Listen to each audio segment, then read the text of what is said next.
लोगोफोर पेआउट एकाउन्टखौथ' गोदान बानायबाय बेखौ पेआउट एकाउन्टखौ गोदान बानायनायनि उनाव ओरैनो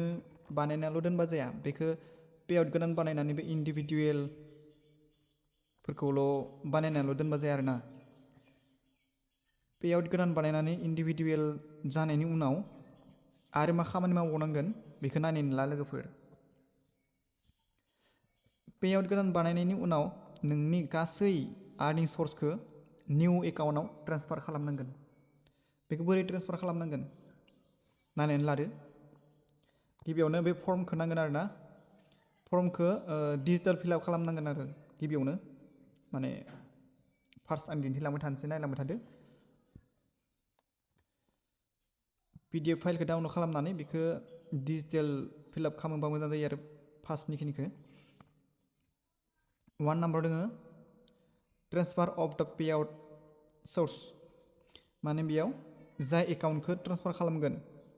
जाय पेआउटनि सर्स आर्निं सर्सखौ ट्रेन्सफार खालामगोन बे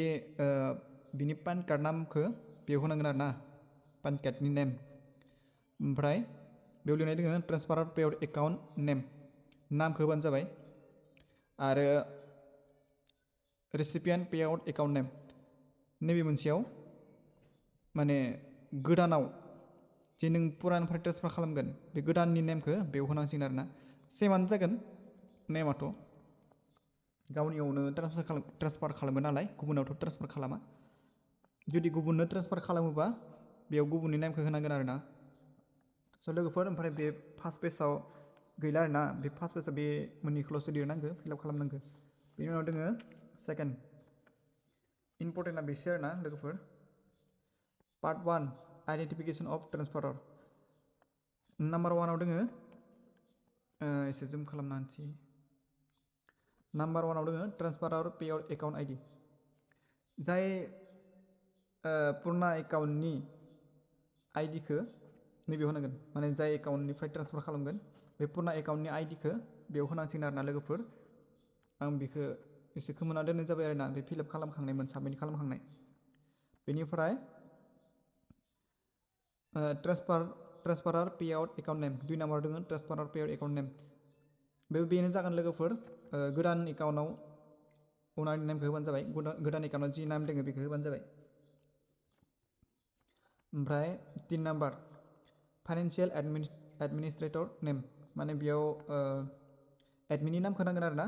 लोगोफोर लास्ट पेआउट सेटिंआव थुनाय लोगो लोगोनो लास्टआव जि एडमिन होननानै मोनसे नाम थायो गावनि नेम प्रफाइलनि नेमजों बेखौ बे नामखौ बेयाव होनांगोन टाइप खालामनानै बेनिफ्राय 4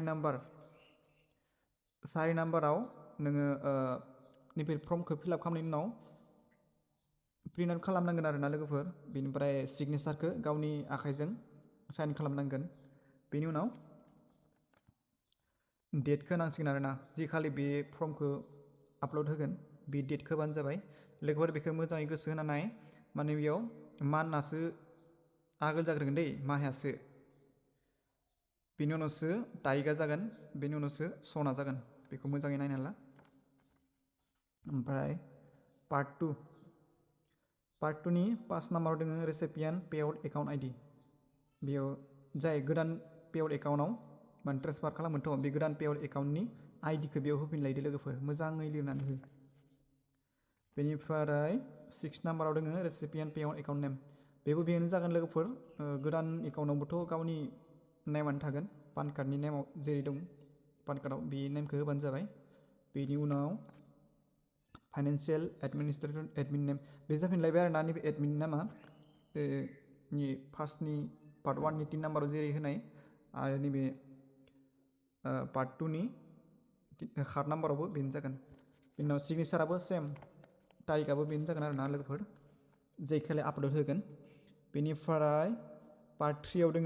identification of payout sources page application to be transferred exhibit A payout sources माने नैबेसो आरोना मेनआ 9 नाम्बाराव दङ ट्रेन्सफारार पेआउट एकाउन्ट आइडि बेयाव पुराना एकाउन्ट आइडिखौ बेयाव होफिनलायनांसिगोन लोगोफोर पुरानानिफ्राय आरो गोदानाव थांसिगोन नालाय 10 नाम्बाराव गोदान आइडिखौ होफिनलायदो